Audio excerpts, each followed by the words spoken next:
Oh Santísima Virgen de Guadalupe, Madre del verdadero Dios y Madre nuestra, acudimos a tu presencia con el corazón lleno de esperanza.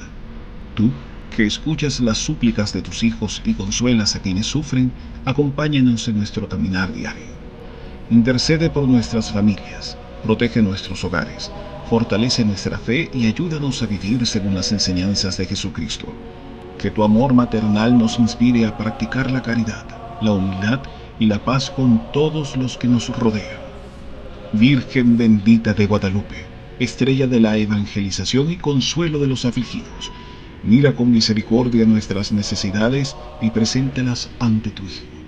Bajo tu amparo nos acogemos con confianza, seguros de que nunca abandonas a quienes te invocan con fe. Madre Santísima, ruega por nosotros ahora y en la hora de nuestra muerte. Amén.